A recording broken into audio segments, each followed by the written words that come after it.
Por meio da Avenida Jorge Júlio Costa dos Santos, ao passar por baixo do pórtico de boas-vindas à cidade, encontra-se Belford Roxo, com uma área territorial de 78.985 km² e uma população estimada de 515.239 pessoas. Essa cidade, antes chamada pelos indígenas que aqui habitavam de Ipuera, o que foi água, também foi chamada de Brejo pelos portugueses. Hoje, a cidade de Belford Roxo é chamada de a Cidade do Amor.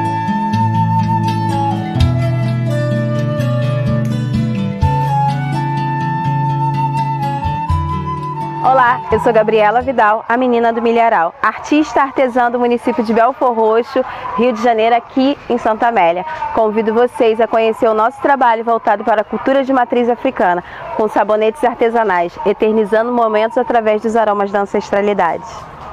Vou estar ensinando a vocês a fazer um sabonete artesanal voltado para a cultura de matriz africana. O nosso primeiro sabonete foi um ibi, que representa Oxalá, que representa a vitória e a calmaria. E vou estar ensinando o passo a passo do nosso trabalho. Aqui temos uma panela esmaltada, um forninho elétrico, um tabuleiro onde está em banho-maria, porque a gente não pode colocar a panela esmaltada diretamente no fogo, porque acaba queimando e cozinhando o sabão.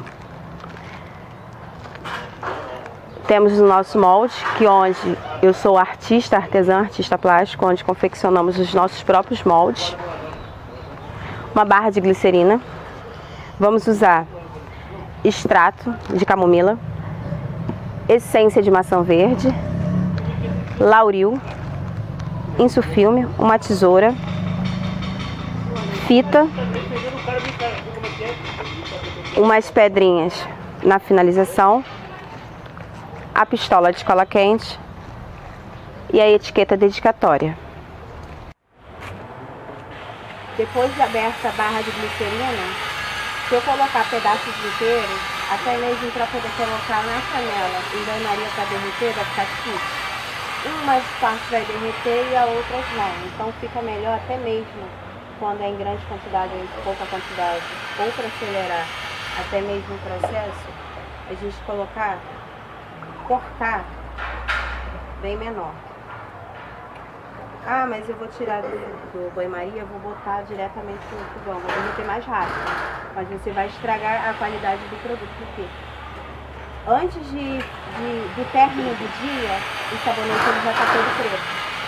Até mesmo se eu estiver fazendo em banho-maria, ele derreteu todo, ele derreteu todo e começou a formar bolhas, ele está fervendo, então você vai perder. Então quando esse sabonete, ele de fato estiver derretido, eu já tenho que tirar, boto numa mesinha auxiliar.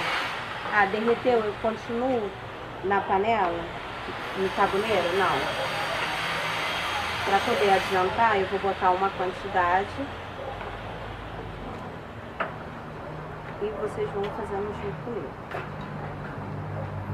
Eu só vou botar as outras composições depois que ele estiver todo derretido.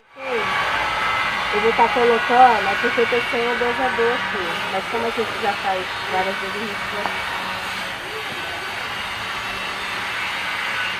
O extrato, para essa quantidade geralmente é 30 ml de lauril.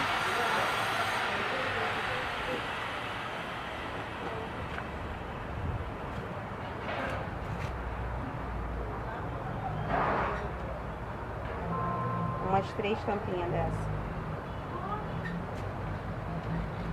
de maçã verde. Aqui dentro está o lauril. Eu não posso ficar batendo, porque ele vai deixar o meu sabonete, quando ele for para fora, todo cheio de bolinhas. Eu tenho somente 2 formas de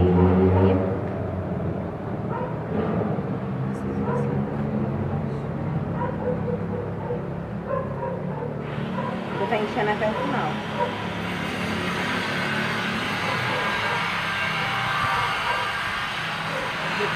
leva ele para resfriar e retira.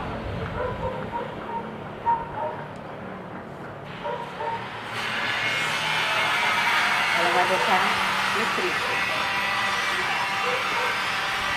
Como a gente usa, só tem 2, e a maioria dos pedidos são tudo grandes, com o tempo, né? Eles vão... Isso aqui acontece.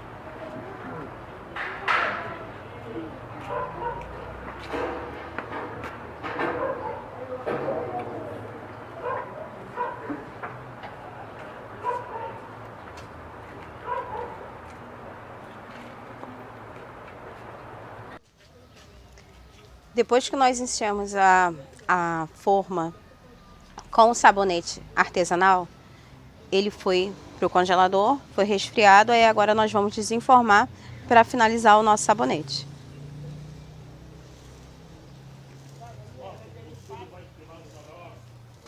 Ele acaba de ser desenformado. Com a mão eu vou tirando essas imperfeições que acaba ficando. Fazendo isso, logo em seguida, eu vou pegar o insufilme, vou estar insufilmando todo o sabonete, até mesmo para estar protegendo a fragrância, como ele é um sabonete branco, né? Para acabar não sujando. Com o insufilme a gente vai finalizar na parte de baixo do ibi, deixando ele assim. Fazendo isso, nós vamos pegar um filó branco. Vamos estar passando o filó no sabonete. Vamos pegar uma fita de cetim. Vamos fazer um laço.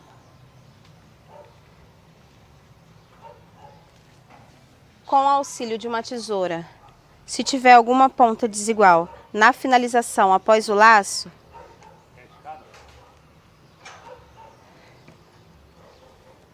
nós vamos tirar todas as imperfeições e deixar com que ele fique bem padrão. Com essas bolinhas brancas, para dar toda uma diferença na finalização da lembrança, nós vamos pegar a pistola de cola quente e vamos estar colocando aqui no meio. De acordo com o pedido do cliente, ou se for em feiras ou eventos, nós criamos a etiqueta dedicatória dentro de toda uma representatividade. Fazendo isso, nós iremos colocar na lembrança, dando toda uma diferença de representatividade do sabonete, que é o Ibi, onde ele traz a calmaria e a vitória. Esse é o Ibi de Oxalá. Olá pessoal, espero que vocês tenham gostado. Eu sou Gabriela Vidal, a menina do milharal. Trabalhamos com sabonetes artesanais voltados para a cultura de matriz africana, onde através dos aromas da ancestralidade eternizamos momentos. Estamos em todas as redes sociais. Somos de Belford Roxo, Santa Amélia, Rio de Janeiro. E convido você a conhecer o nosso trabalho. Venha conferir.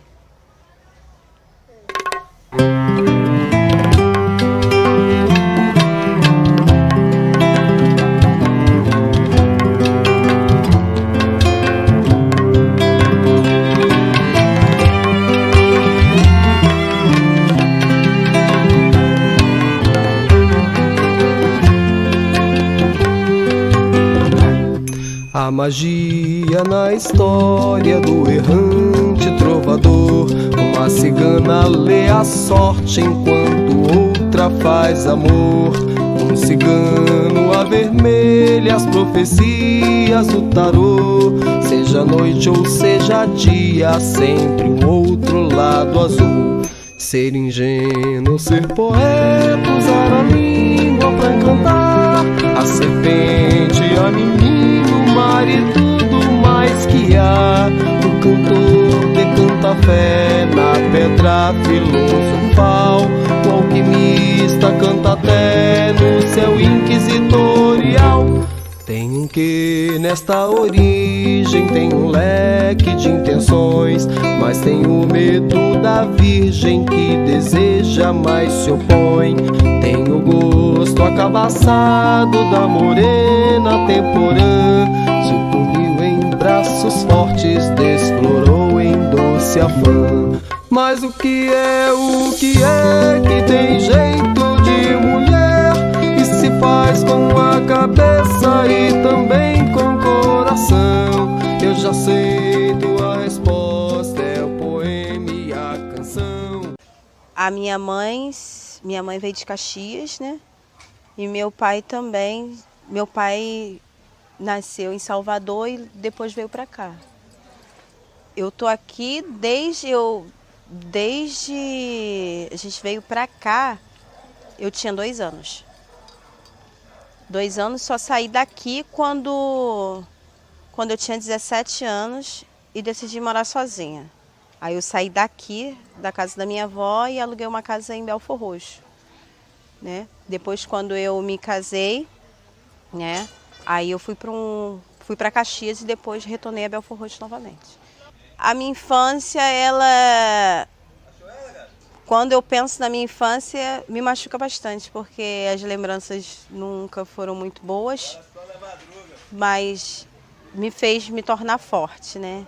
Uma das pessoas que lembra muito a minha infância, quando eu penso do lado positivo, é minha prima Daniele, né? Que estava sempre ali comigo. A gente brincava muito de elástico, né? Pela rua, dança, aquelas brincadeiras de meninas mesmo, de antigamente. Bonecas, que hoje em dia se tem muito pouco, mas ela é uma pessoa que a gente sempre teve uma ligação muito forte. Eu sou nascida e criada aqui em Belfor Roxo, aqui em Santa Amélia. Nessa casa aqui, que é a casa da minha avó, eu moro aqui desde quando eu tinha... Aqui, a gente veio para cá, eu tinha mais ou menos uns 7 anos, porque a gente morava numa outra casa aqui da frente, que era alugada, até minha avó comprar esse terreno. Meus pais, desde pequenos, sempre foram separados. Meu pai não tinha muita responsabilidade, era uma pessoa extremamente agressiva. O término do casamento dele com a minha mãe foi por conta que ele, bêbado, drogado, quase enfiou uma faca no meu irmão. Eu tenho um irmão, tem 37 anos. E ele tem até uma cicatriz na barriga por conta disso, porque o meu pai iria enfiar uma faca na minha mãe e eu ainda dentro da barriga dela. Então eles se separaram, a gente veio morar com a minha avó, eu de colo praticamente, pequena. E a minha mãe, ela sempre foi assim muito solta, ela nunca teve assim responsabilidade com os filhos. Se ela resolvesse ir ali na esquina, ela voltava daqui a 2 semanas, 1 mês, 2 meses. Minha avó trabalhava, meu avô, a gente ficava com uma tia daqui, outra tia dali. E quando a minha mãe lembrava que ela tinha filha, ela voltava para casa. E assim foi durante muitos anos. Eu com 7 para 8 anos eu ainda não estudava, não sabia ler. Eu aprendi a ler com a minha avó por parte de pai. Que quando eu ia lá para a casa dela, ela mostrava os ônibus e falava assim, ó, aquela letra ali, ó, é o G. Aí ela pegava e fazia o desenho, aquela dali é o H. E ali eu aprendi algumas coisas, foi com a minha avó Alícia, que faleceu.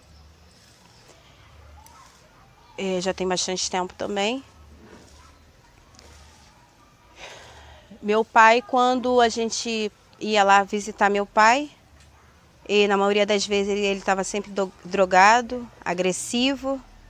Quando não batia na minha avó, cismava que a gente tinha que dar uma volta na rua com ele, para dar um passeio, fazer aquelas coisas que pais e filhos fazem. Meu pai foi comigo à praia, falou, vou ali pegar um guaraná para você. Fiquei sentada, a noite foi chegando e ele não chegou. Mas a minha mãe, quando ela ficava em casa, antes dela dar esses de repente dela, né? Ela sempre falava assim, olha, Você tem que gravar o número do trabalho da sua avó, porque se acontecer qualquer coisa, é só ligar para ela. Tem que gravar, porque não tinha celular naquela época, não tinha, era tudo muito difícil. Então ela pegou e ensinou o número, e eu lembro até hoje. Tinha um orelhão, a gente, criança solta na rua, a gente acaba sendo muito esperta. Então tinha um orelhão, eu pela primeira vez eu usei um orelhão e disquei. E liguei pro trabalho da minha avó, que ela trabalhava na Gávea. Vó, aí tá, após o sinal, diga o seu nome e a cidade de onde está falando. Aí a patroa dela atendeu, aí eu falei, quero falar com a minha avó. Quem é? Gabriela. Tá onde? Estou na praia. Aí ela não entendeu, passou para minha avó. Aí minha avó ficou desesperada, entrou e pediu para me parar uma senhora, não parar nenhum homem ou mulher nova, tinha que ser uma senhora, para falar com ela ao telefone. Isso deveria ser umas 4, 5 horas, quase chegando à noite. E a minha avó chegou lá na praia, porque a moça passou informação de mais ou menos onde eu estava. Aí, algumas pessoas já notando que eu estava praticamente perdida, né? Um senhor de um quiosque ligou para a polícia e falou, tem uma criança desaparecida aqui, ó, que não sabe de onde que ela é. Só sabe um telefone, ela está sentada aqui. Aí o pessoal falou assim, não, então eu vou buscar ela para poder trazer aqui para mandar para o conselho tutelar, para tentar descobrir o paradeiro da família. Aí antes deles chegarem, a minha avó já tinha chego primeiro, porque de repente possa ser que eles conseguiriam contato, como poderia ser que não. Aí fui pro trabalho da minha avó, de lá a minha avó no outro dia me trouxe para casa. Meu pai foi se lembrar da gente 2 dias depois. Da gente não, no caso de mim. Porque minha avó parte, o pai perguntou, cadê a Gabriela? Esqueci. Ela estava comigo? Aí ele lembrou que eu estava com ele. Depois desse dia eu falei que eu não queria mais, porque eu tinha medo. Uma que ele era agressivo, ele nunca me bateu. Mas ele batia na minha avó. Ele pegava a geladeira, ele arremessava, e aquilo ali me deixava em pânico. E a minha mãe, quando eu chegava em casa, pensando que a minha mãe estava aqui, ela também estava pela rua, só bebendo, solta, para lá e para cá.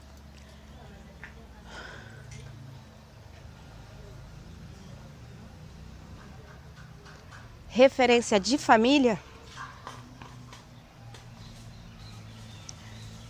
só o meu irmão e a minha avó. Desculpa.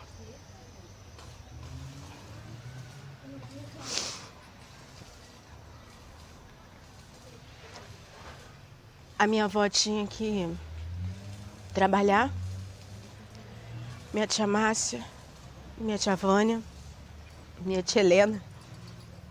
Nós fomos, minha tia Socorro, minha tia Ana. A gente foi criado por tias e meu avô.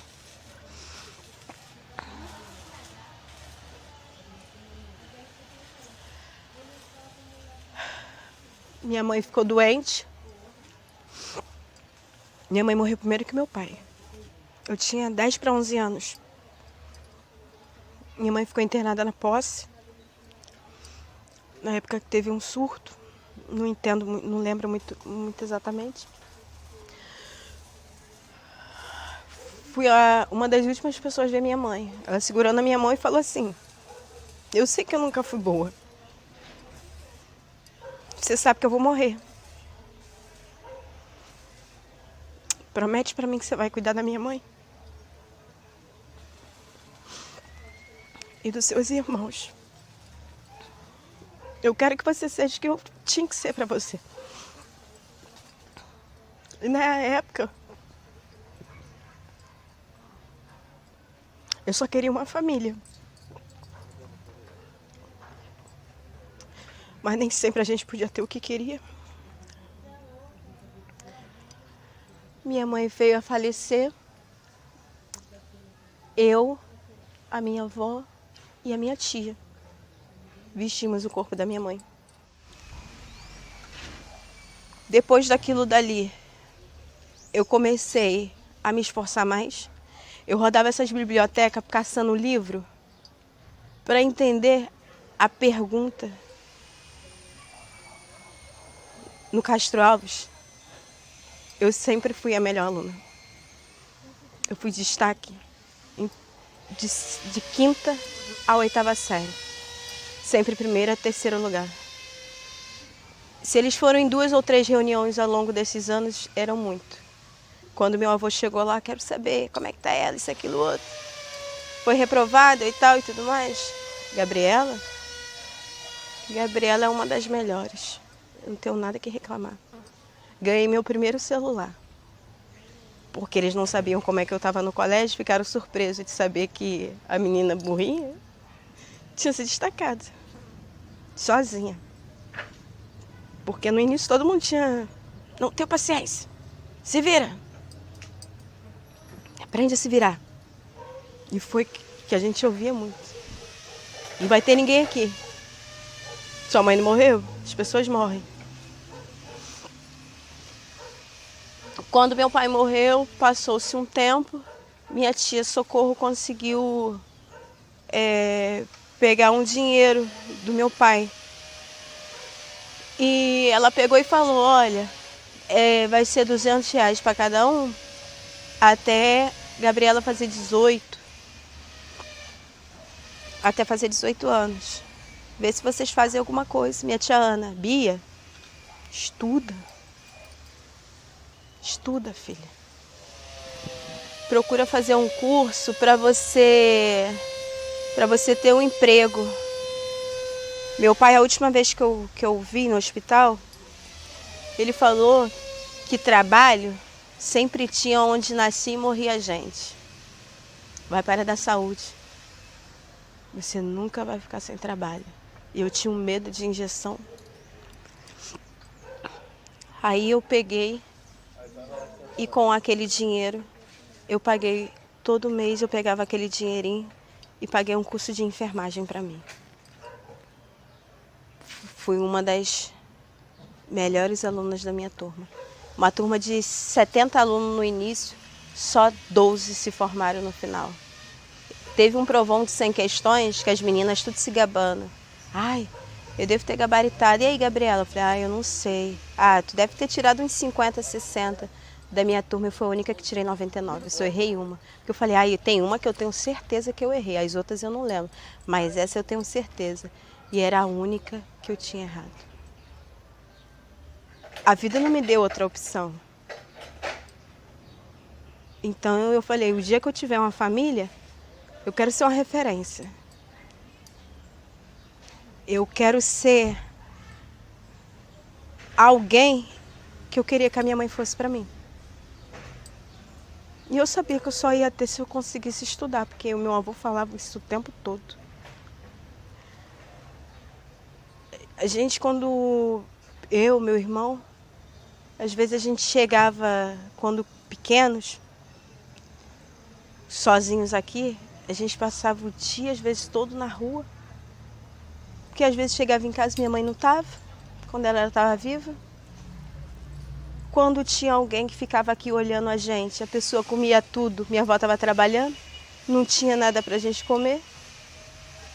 E minha avó deixava. Minha mãe, quando aparecia, bêbada, se a gente não tirasse um negócio do lugar, ela já falava, tira a roupa.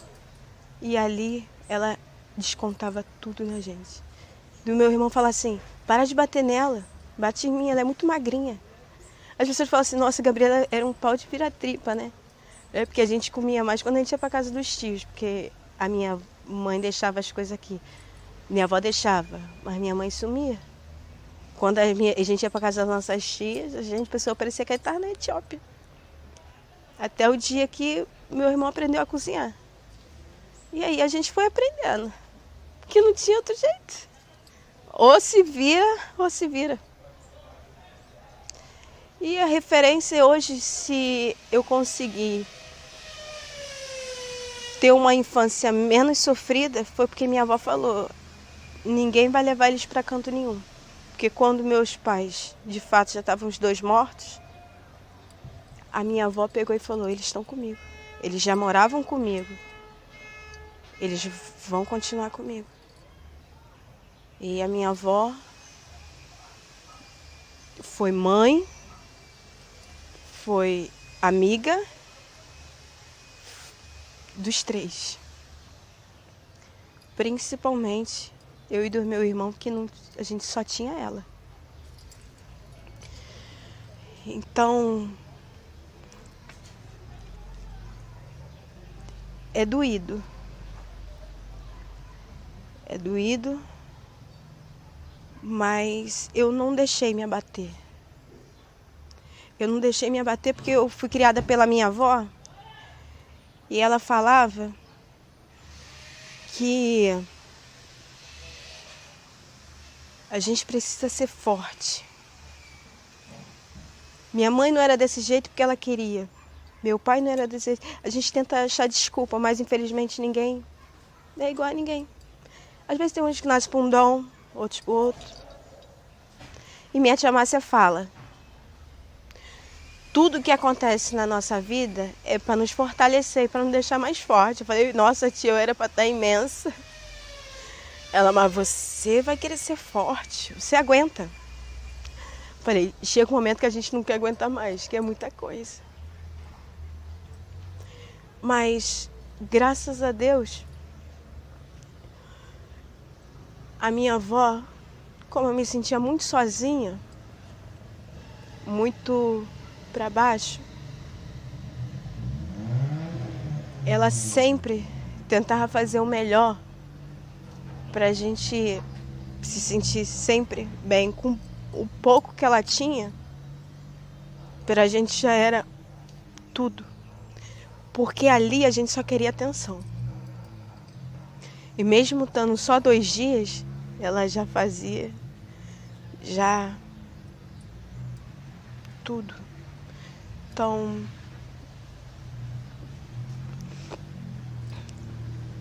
conclusão. A minha infância, eu não deixei refletir na minha vida. Não me diminuí, não fiquei me vitimizando por conta de tudo que aconteceu na minha vida. Eu fiz com que tudo que eu passei fizesse com que eu buscasse ser alguém.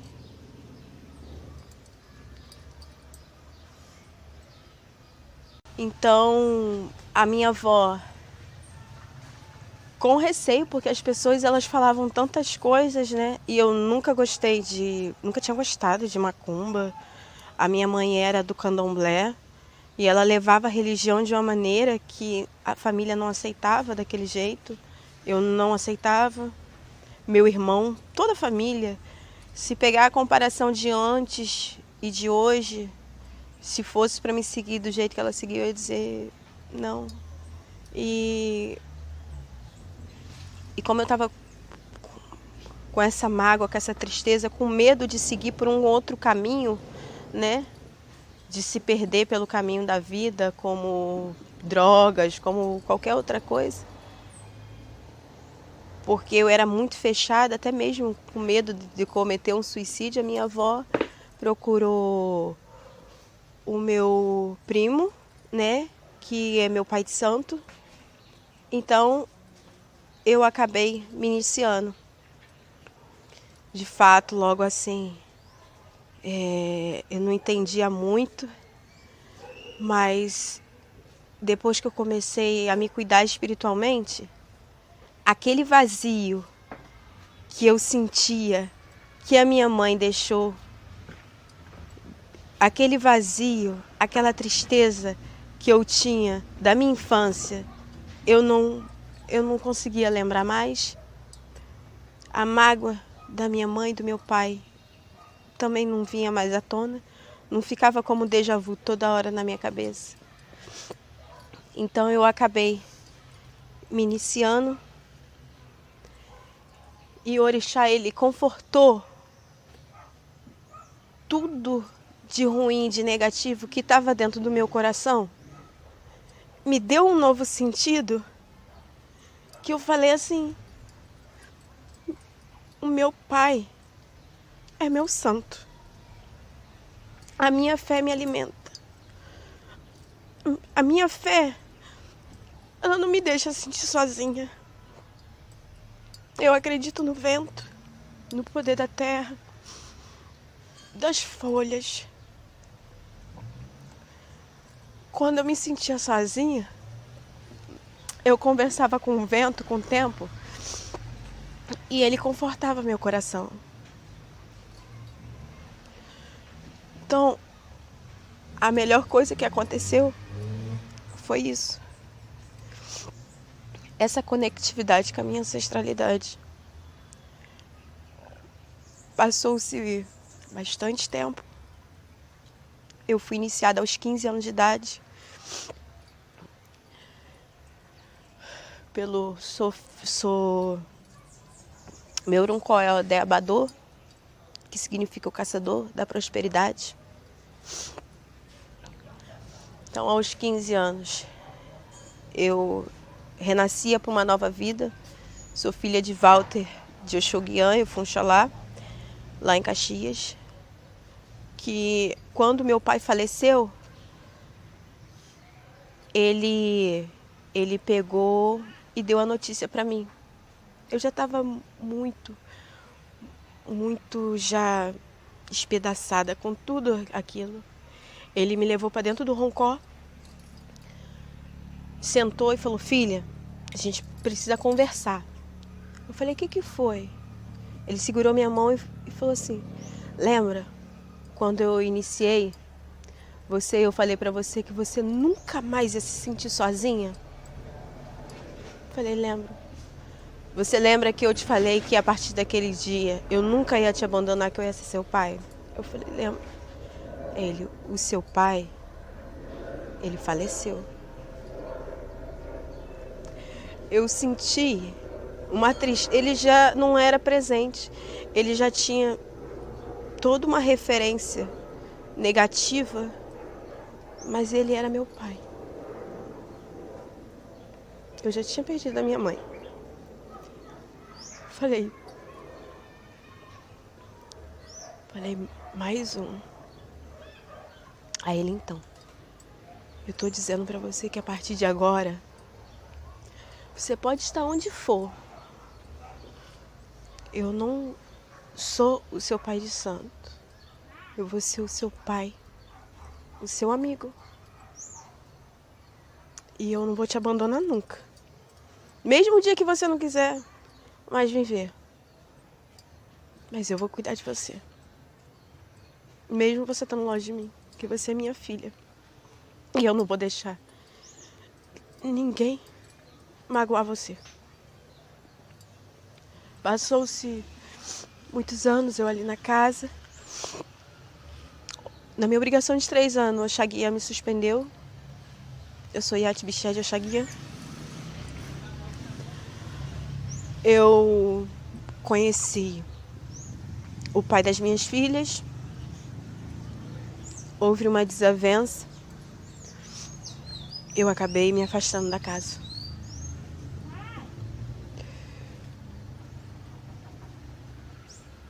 Me afastando da casa por conta que eu engravidei. E eu queria... E a conduta que tinha acontecido no momento, né? Eu acabei saindo de vez e passei 10 anos afastada do meu santo. Cheguei aí em outra casa para jogar, mas o jogo só falava: você tem casa. Sua casa é Oxalá. Mas devido ao que tinha acontecido entre o meu ex-marido e meu pai,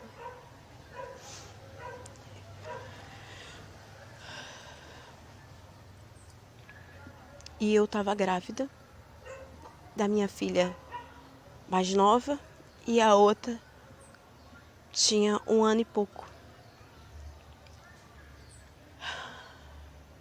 Eu Eu falei assim, não concordava com o que tinha acontecido. Mas eu fiquei entre o meu santo e dar uma família para minhas filhas.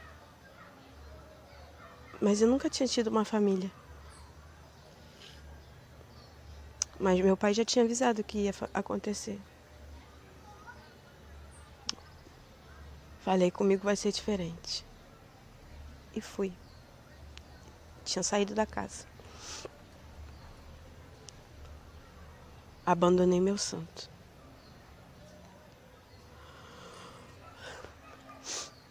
A melhor parte do meu casamento foi minhas filhas. Tive um relacionamento conturbado.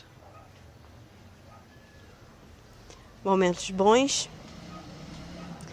mas momentos muito difíceis.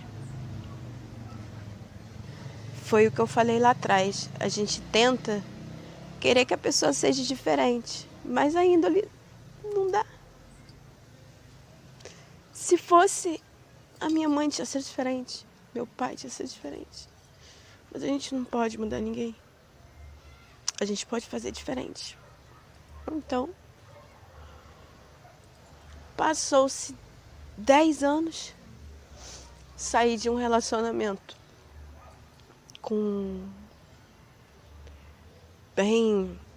numa situação bem difícil, né? Que num outro momento a gente pode até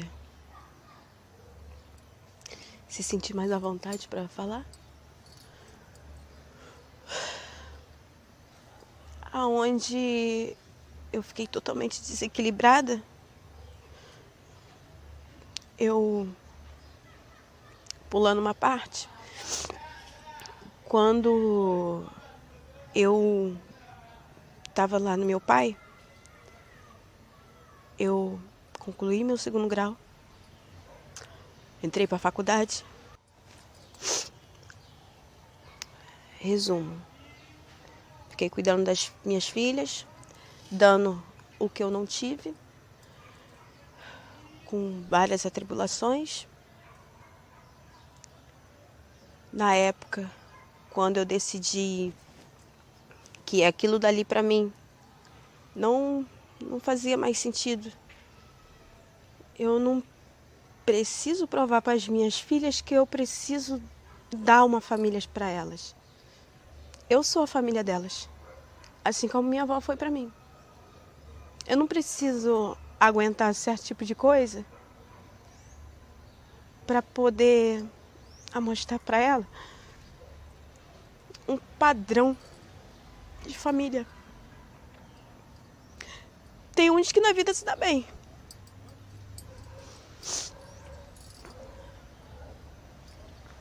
Então eu me vi numa situação que aonde eu vou morar.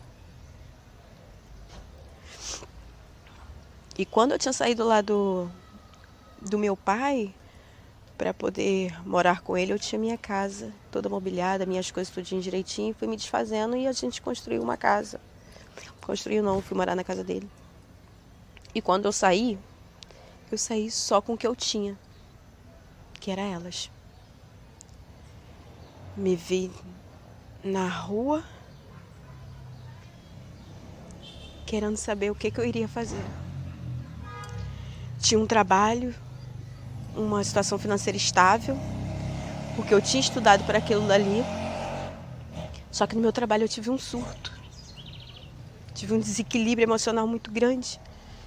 Surtei, eles me levaram para psiquiatria, em Caxias, no Ácido do Carmo. E dali já tinha passado mal outras vezes e outras vezes. E a psiquiatra falou assim: essa menina é internação. Essa menina se suicida. Ela já tem um histórico de um passado que não é bacana. Já teve um relacionamento que também deixou um pouco de sequela. Essa menina precisa de um tratamento psiquiátrico. Eu tenho as receitas ainda que eu guardo. Tenho até remédios fechados. receita carimbada. Fiquei tomando remédio. Passei mal de novo. O hospital me deu licença. Fiquei vários dias em casa. Passei mal de novo. De novo na psiquiatria. Olha, aí entraram em contato com a Vânia. Vânia é a madrinha da minha filha. Ela veio às pressas, porque eu ia pro sanatório. Essa menina vai matar essas filhas dela e vai se matar em seguida. Isso aí, ela tá uma bomba relógio. Ou ela pode vir para trabalhar e cair lá daquela passarela lá. Ela trabalha com remédio. Ela tem acesso a todos os remédios. Para ela pegar esse remédio é pouco. Ela vai morrer. Vai ter que internar. A Vânia interviu e falou aonde eu assino. Eu sei qual é o problema dela. Vocês não vão transferir ela, vou tirar ela daqui agora. E então você leva, porque se ela bater na psiquiatria, essas crianças vão perder a guarda. Se o pai não tiver condições e a avó não tiver estrutura para estar com elas, ela tem pai e mãe em vida? Não, tem só uma bisavó, não, ela já é de idade. Então a gente vai ver com quem fica essas crianças. Então, eu fui para casa dela, fiquei um tempo morando lá, fiquei um tempo aqui na minha avó depois. Só que no período que eu estive lá, ela ligou pro meu pai, que eu não tinha contato com ele há 10 anos. Meu pai falou o quê? Aí, a princípio, ficou meio assim. Sério? No outro dia, meu pai já tinha me pego lá onde eu estava, que é em Caxias. Me levou pra cachoeira, na mata. E o Chaguian pegou e falou assim: fica calma. Vamos pra casa. Você não precisa de remédio. E você não tá sozinha. Eu sou o seu pai. Sua família é você e suas filhas. Sua família sou eu. Vai ficar tudo bem. Fizemos umas coisas lá e eu trêmula, o efeito do remédio. E ele falava para mim não tomar. Ou então, indo tomando de pouco, para tipo desintoxicar, né, digamos assim.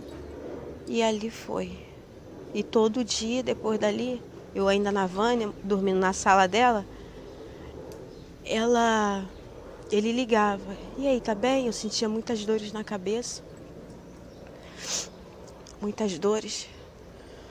Não sei se é por causa do remédio ou pelo momento que eu tava vivendo. Voltei de novo no médico. O psiquiatra falou: você vai ter que fazer um artesanato. Porque você precisa ocupar a mente. Você já não está no hospital. Sem condições de você voltar a trabalhar, quanto mais em hospital. Então ele falou que eu precisaria fazer um artesanato para distrair a cabeça, pensar em outra coisa, porque eu não tinha condições. Não é que você não vá voltar mais para o hospital, mas você precisa esvaziar a mente e pensar em outras coisas, entendeu? Ver outros horizontes. Eu falei, eu não vou fazer artesanato, eu não tenho paciência para isso. Eu trabalho em CTI, é dopamina, adrenalina, é paciente com convulsão e você funcionando. Eu posso estar em qualquer setor, se alguém não conseguir um acesso, chama a Vidal, chama a Gabi. Não, acesso assim só a Gabriela. Então, como é que eu vou fazer uma coisa que eu preciso fazer com calma? Eu falei, você tem que... E era a mesma coisa que o Oxalá tinha falado, você tem que aprender a controlar a sua mente e fazer as coisas tudo no seu tempo. Tudo isso que você está passando vai passar. Você só precisa ter calma. E eu em casa, mexendo no telefone, já tinha conseguido alugar uma casinha para mim. no meu Facebook, o Bruno, que hoje está comigo, né? Meu esposo, mandou uma mensagem para mim, como é que você tá e tal e tudo mais. E eu passando por toda aquela situação, mas eu não podia dizer que eu era louca, né? Psiquiatra, né? Igual as pessoas falavam. Ele estava em São Paulo, eu no Rio. Ele veio no Rio, quando eu fui comentando, conversando, né? Ficou meio assim, você e tudo mais. Bruno apareceu num momento muito complicado da minha vida. Eu falo que Oxalá que enviou ele, porque quando você tá no fundo do poço, tu acha que tu vai se afundar mais ainda. Então eu numa situação que eu não... Bruno foi o meu primeiro namorado quando eu tinha 15 anos. Mas a gente se conhece desde quando eu tinha 9 e ele tinha 13. A gente sempre se gostou, mas a gente nunca ficou junto. Porque ele é evangélico e eu sempre fui do candomblé. Então famílias não aceitavam, então a gente não podia ficar junto. A gente se gostava, mas cada um na sua. Ele teve a vida dele, eu fiz a minha. Ele veio ao Rio, a gente se viu e dali a gente começou a conversar. Passou-se um tempo, nesse período onde que eu estava com toda essa loucura e sem ter para onde ficar, eu consegui pedir para sair do hospital, porque eu não tinha condições e por mais que eu pegasse licença, eu não queria ficar de licença e pegar a carteirinha de doido e ficar recebendo, porque eu sabia que eu não era maluca. Eu queria voltar a ser quem eu era, não precisava daquilo. Até porque tem muitas pessoas que fazem isso por acomodação, né? Mas não era de mim. A gente se encontrou, passou-se um tempo. Ele ficou indo lá em casa, mesmo sabendo dessas coisas todas. Gabi, você não precisa do remédio. Gabi, você não precisa do remédio.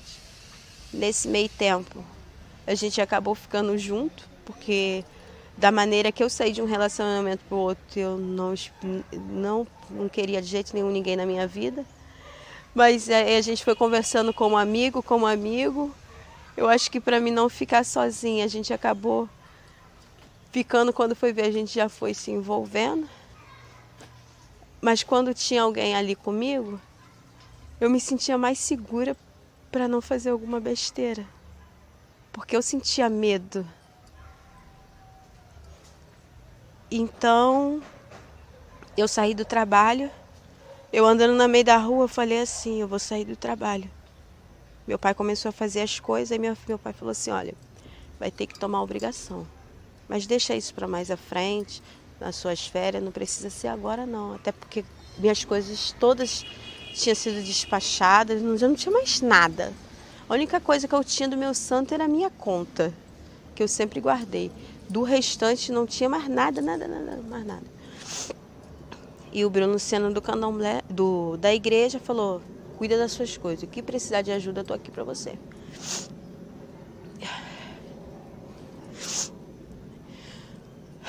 Então, eu falei assim, vou procurar uma pessoa para fazer as lembranças da minha obrigação.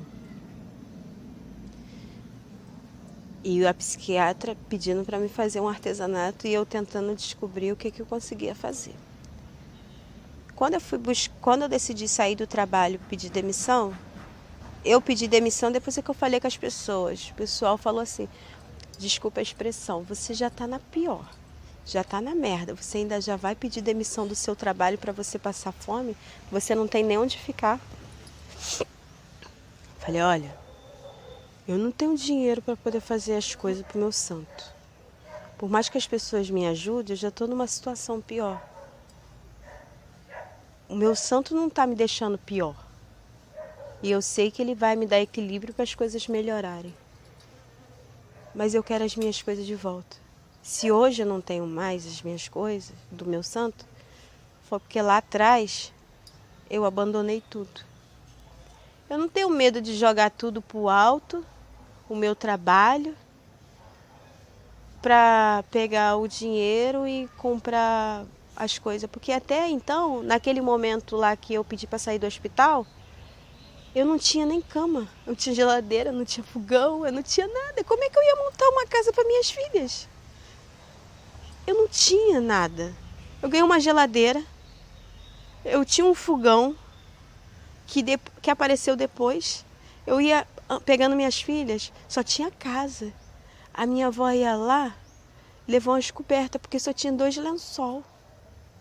Forrava uma para elas deitar e a gente se cobria com outra. Morava de frente, numa vila, de frente pro tráfico. Com os caras armados. Eu falei, isso não é para mim. Eu tenho uns 7 anos de casa. Se eu pedir demissão, eu vou pegar um dinheiro. Se eu não conseguir comprar um canto, eu vou conseguir mobiliar uma casa para alugar. Vender alguma coisa na rua, bala, alguma coisa, é o de menos. Mas eu vou ter pelo menos um dinheiro. E depois a gente vê, com experiência a gente consegue.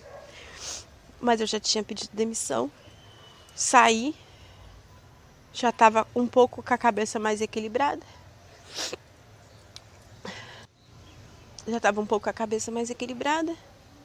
E fui buscar um profissional para poder ver a questão da lembrancinha da minha obrigação. Aí eu falei para ela que eu queria uns milhos, que ele tinha uma representatividade para mim no candomblé. Ela pegou, dá R$ 45, mas é para macumba. Jogou o dinheiro e falou assim, toma aqui. Eu não faço lembrança para Satanás, eu não faço lembrança para o diabo. Eu falei, mas isso é uns biscuit de milho. Você não faz biscuit? Não, mas a sua etiqueta está dizendo que é para macumba. Eu não vou te vender um produto que é para candomblé. Botar minha mão do que eu estou fazendo para Satanás. Respirei fundo. Aquilo era artesanato. Fiquei pensativa, falei, eu queria eu mesmo fazer. Fui dormir. Aí, dormindo, tive um sonho. Uma menina desse tamanho, igual eu quando era criança andando no meio da rua. Mais ou menos uma idade de uma criança de 5, 6 anos. Eu estava no meio de uma plantação de milho bonita, aqueles milho verde. As folhas verdinhas, aquele milho amarelo, aquele amarelo que brilhava, chegava a doer os olhos. Aí eu estava no meio daquele milharal, como se tivesse essa parte aqui sem o milho. Um homem, eu não conseguia visualizar o rosto dele, ele estava com um chapéu assim, mas ele estava com a cara de brabo. Tipo assim, quando a criança faz alguma coisa e o pai chama atenção. Um menino que beirava praticamente a mesma idade, o menino pegava e perguntava assim para mim, quem é você? Aí eu para ele, sou a Gabriela. Aí aquele homem falava, você esqueceu quem é você? Aí eu sou Gabriela Vidal Chaves. Aí o menino ria, quem é você? Aí eu, Gabriela. Aí esse homem, eu vou te perguntar só mais uma vez. Qual o seu nome? Quem é você? Aí eu sou Gabriela, esse é meu nome. Aí esse homem virou, aí o menino virou para ele, olhou para si e falou, ela não se lembra mais quem é ela. Ela esqueceu. Aí esse homem virou para mim e falou assim,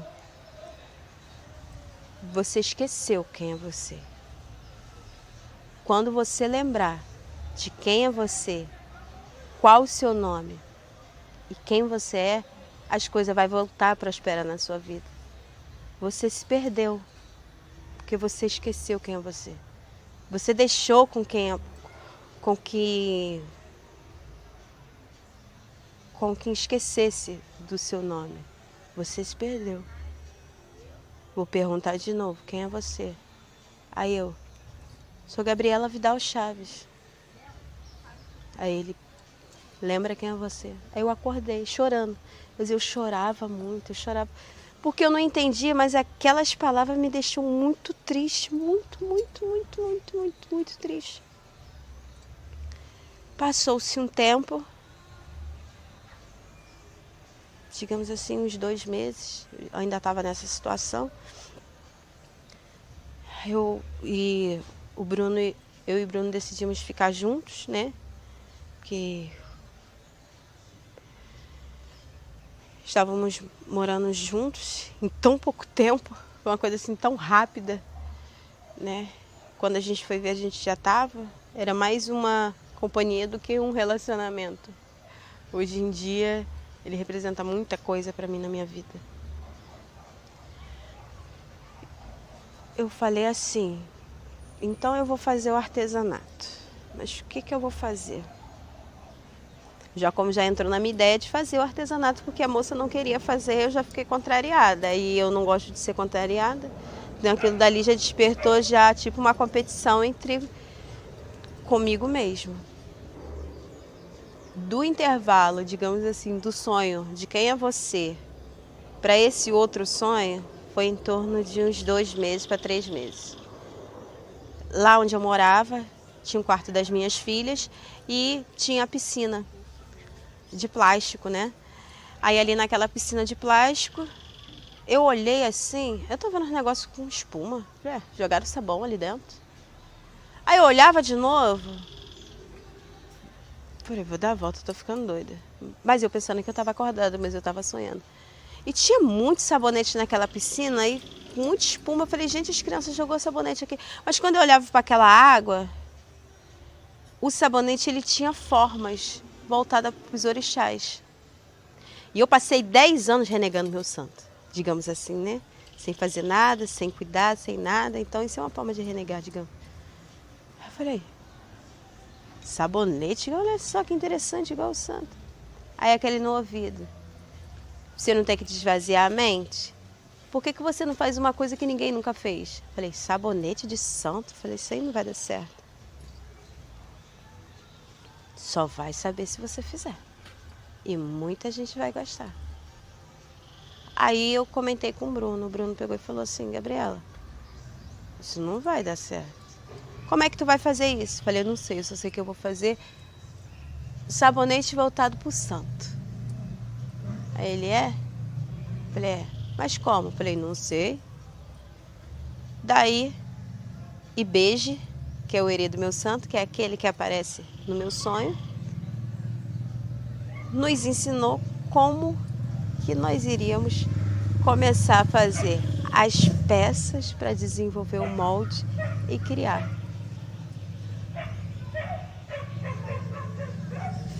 Quando a gente estava nesse percurso de alimentar ideias na cabeça de como que seria essa criação, eu falei para ele, eu lembrei.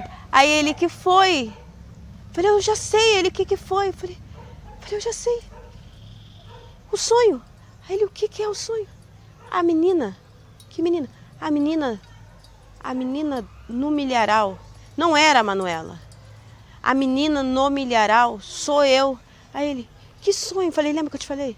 A menina no milharal. Falei, agora eu consigo vir de frente, né, e ver a menina. O menino é o mesmo menino que me explicou o negócio do sabonete. E o herê já começava a alimentar na cabeça dele como que ia desenvolver. É o menino do sonho. Ele era Oxóssi, milharal, Odé, Abadô. É o nome do meu santo. O caçador de milho, o caçador da prosperidade. A menina do milharal sou eu. A menina do milharal sou eu. Falei, era isso. Ele queria saber quem eu era. Eu renasci para uma nova vida. Só que eu esqueci. Eu sou Odé Abadô. E sou filha dele. A menina do milharal sou eu. Aí ele... Aí tá bom. E logo depois essa ideia já foi alimentando na dele. Aí ele, então peraí, então vamos fazer assim. Aí eu falei assim, mas será que vai dar? Aí ele já vinha, não, agora eu já sei como é que eu vou fazer. Então a gente fez o primeiro, que foi o Ibi. A gente tentou fazer um molde de Ofá, não deu muito certo, mas o primeiro mesmo foi o Ibi de Oxalá. Então, a partir daí, a gente fez botou na internet, teve uma repercussão e dali outras pessoas queriam outros. Eu já não conseguia pensar mais em nada, porque eu fiquei encantada. Falei, caraca, a gente conseguiu fazer um. E dali a gente foi se aprimorando, foi vendo que a gente não fez curso, né? não fez nada.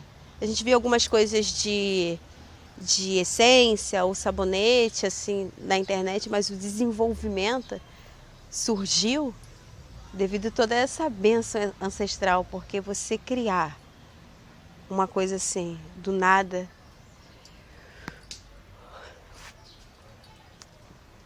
é até sem palavras, porque nós ficamos assim surpresos até com o resultado que foi da peça.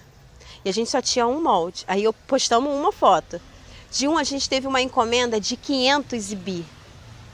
500. Na época eu vendia 3,50. E eu já tinha saído do trabalho, né? Aí eu falei, olha, isso dá dinheiro, isso dá dinheiro. E na postagem desses 500, as pessoas já pediram outros. Você faz isso? Você faz esse daqui? Aí eu falei para ele, olha, já dá para a gente trabalhar com isso. Então, o artesanato, ele surgiu devido à intolerância. Claro, devido a essa bênção ancestral que eu recebi. Mas, como eu não gosto de ser contrariada, eu falei não. Porque eu decidi que eu iria fazer o artesanato como uma terapia, que eu iria desvaziar minha mente e iria começar a fazer.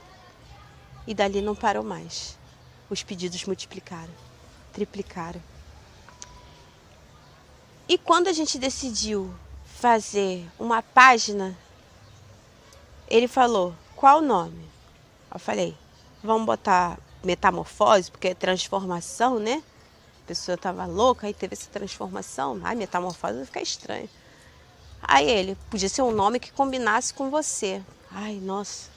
Falei, gente, com tanta coisa, como é que eu vou botar um nome que combina comigo? Não tem nada que combina comigo. Eu queria um nome que as pessoas que pegassem, mas eu queria um nome que identificasse, que eu falasse assim, eu sentia que era comigo. Eu queria um nome que desse emoção. Aí ele, ai, Gabriela, você já está pedindo demais. Eu queria um nome que toda vez que eu lembrasse ou ouvisse, tocasse dentro de mim, dormir. Quando eu acordei, eu falei para ele assim, já sei o nome. Aí ele que foi, Menina do Milharal. Aí ele começou a rir. Isso não vai pegar, né, Gabriela? Por que Menina do Milharal? Porque toda vez que eu ouvisse esse nome, eu nunca mais ia esquecer do meu santo. Seria uma referência para nunca mais eu me perder. Aí ele falou assim, então vamos fazer o seguinte, como é artesanato, é confecção, por que você não bota ateliê? Eu falei, não, ateliê a Menina do Milharal, porque a Gabriela não vai se perder mais. Mas esse nome vai pegar? Vai. Esse nome vai pegar porque eu vou fazer pegar. Porque toda vez que eu chegasse em algum lugar e as pessoas perguntassem, quem é você? Eu sou a Menina do Milharal. Mas e a Gabriela? Esqueceu? Eu sou a Menina do Milharal, Gabriela Vidal. Quando a gente tomou toda essa proporção, toda essa repercussão, e oficialmente, né, se tornou o ateliê Menina do Milharal, eu comecei a trabalhar aqui na sala da minha avó com câncer, em fase terminal, os pedidos aumentando, os convites aumentando. E a minha avó falou assim pra mim, Gabi, grava um vídeo, porque vai chegar um dia que você sabe, né? Eu posso ser que eu não esteja mais aqui, mas a sua história, seu livro, que é muita coisa, né? Todo mundo vai conhecer. E posso ser que eu não esteja mais aqui, mas eu quero contribuir. Você grava? Eu falei, gravo.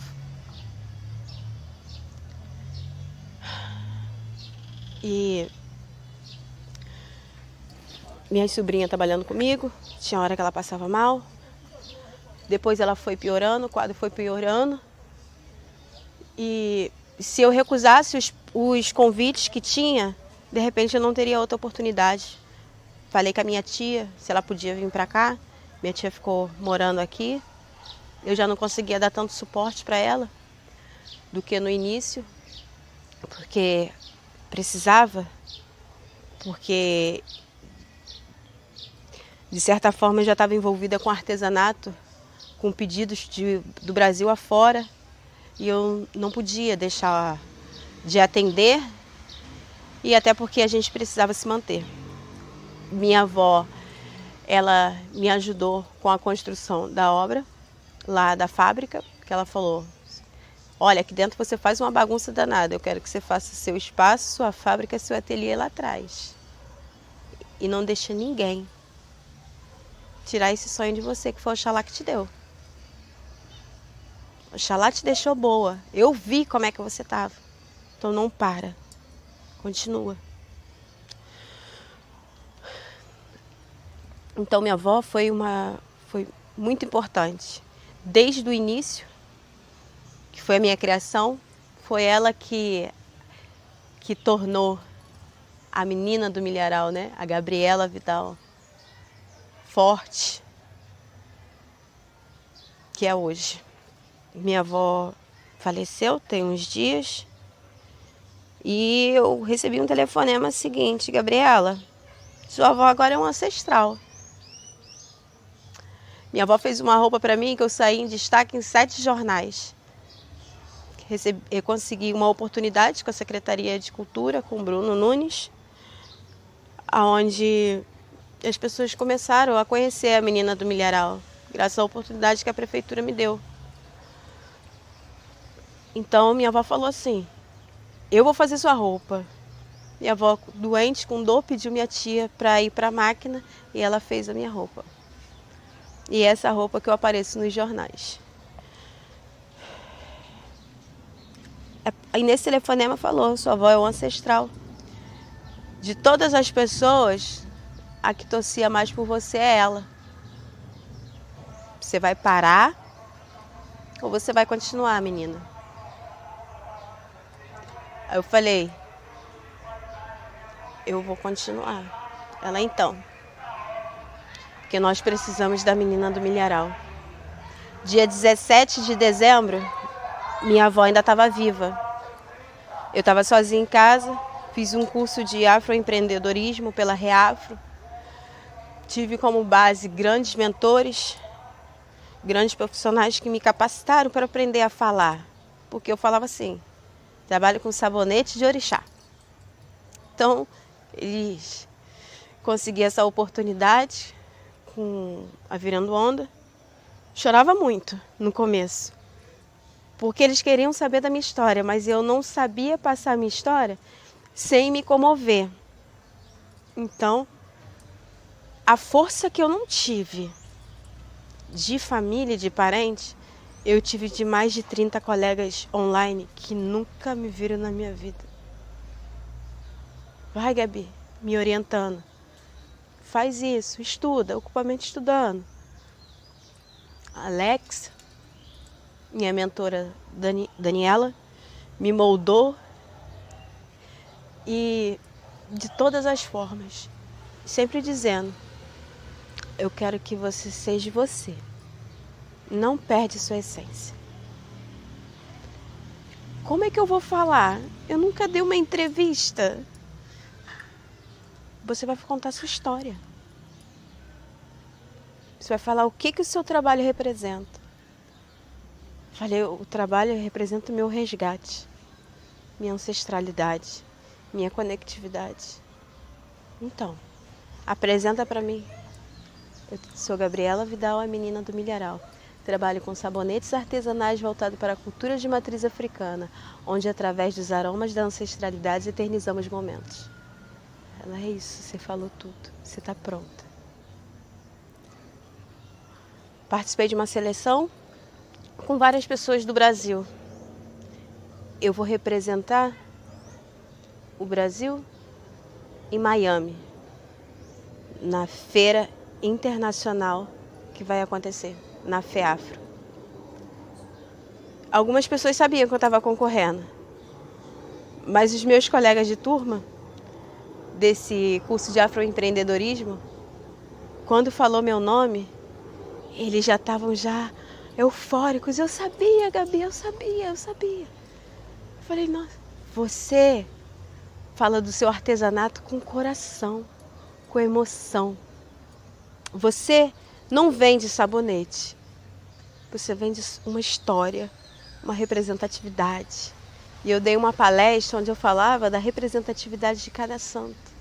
Ela, é isso que a gente quer. Pessoas que falam com o coração. Então, eu vou falar uma frase que eu cito nas minhas publicações, em tudo.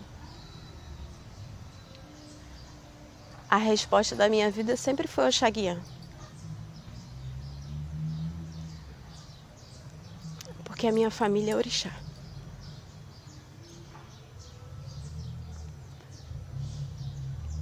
A gente não deve julgar a história do outro sem conhecer. Então eu sou muito grata a todas as pessoas que colaboraram comigo para isso aqui, estar aqui junto. Mas principalmente meus santos. E muita gratidão eu tenho ao Oxalá. E eu quero dizer muito obrigado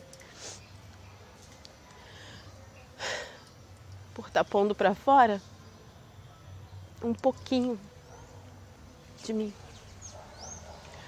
E que sei que eu vou deixar uma sementinha, como diz a Mara.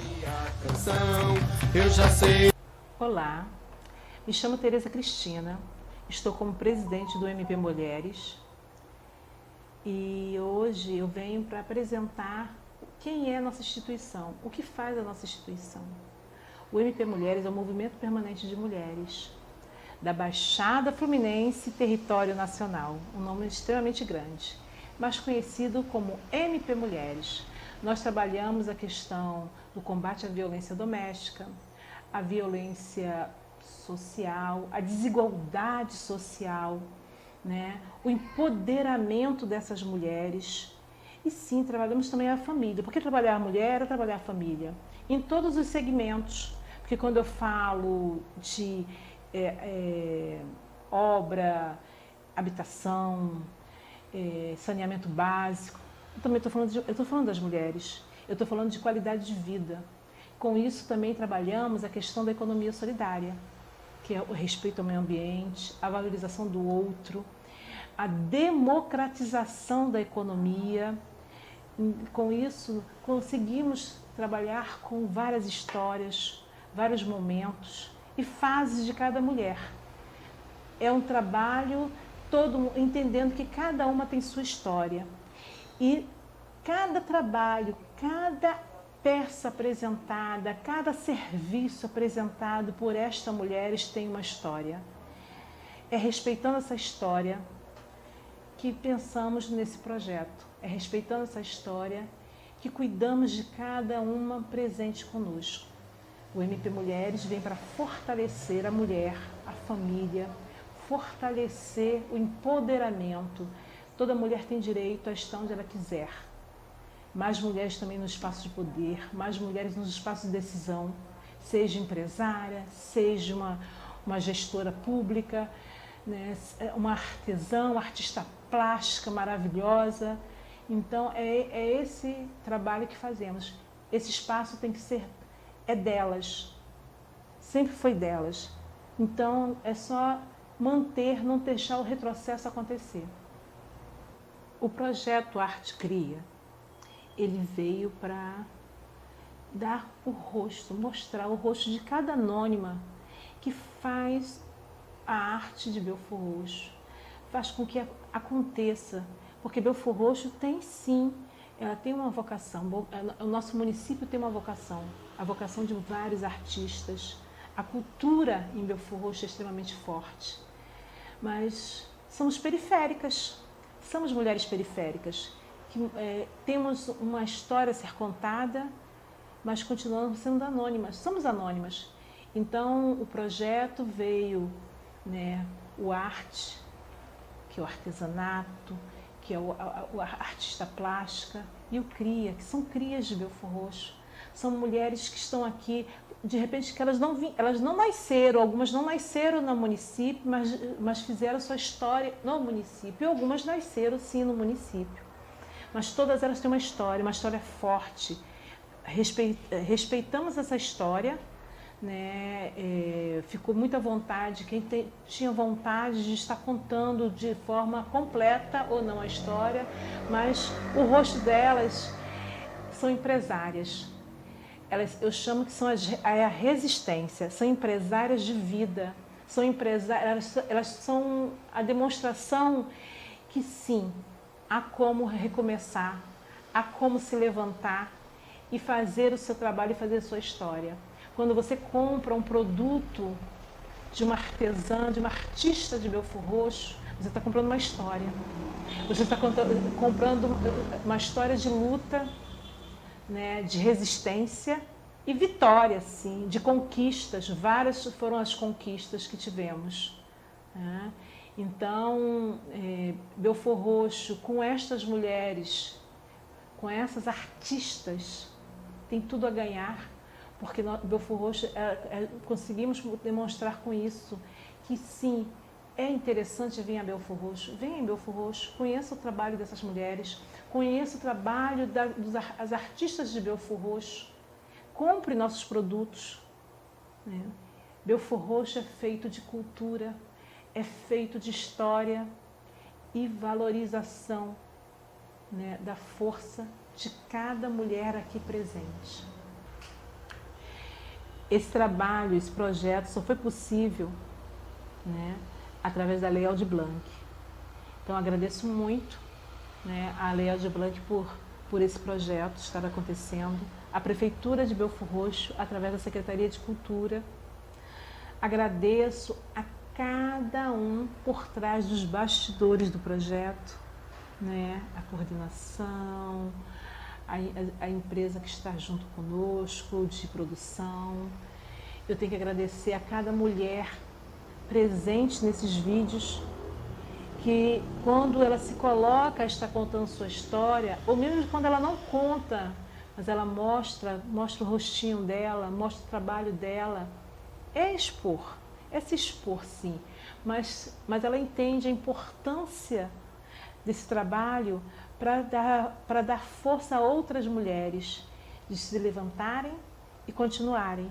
Porque não foi apresentado mulheres que são vítimas ou que têm histórias tristes. Foram apresentadas mulheres empresárias, empreendedoras da cultura, da arte. Foi essa apresentação, com muita dignidade, né? Então, muito obrigada, Lei Aldir Blanc. Muito obrigada, Prefeitura de Belfor Roxo, através da Secretaria de Cultura.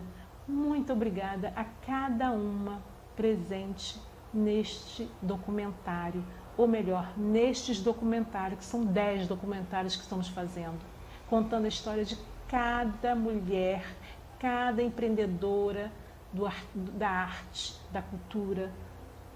Muito obrigada. E um abraço imenso para cada uma.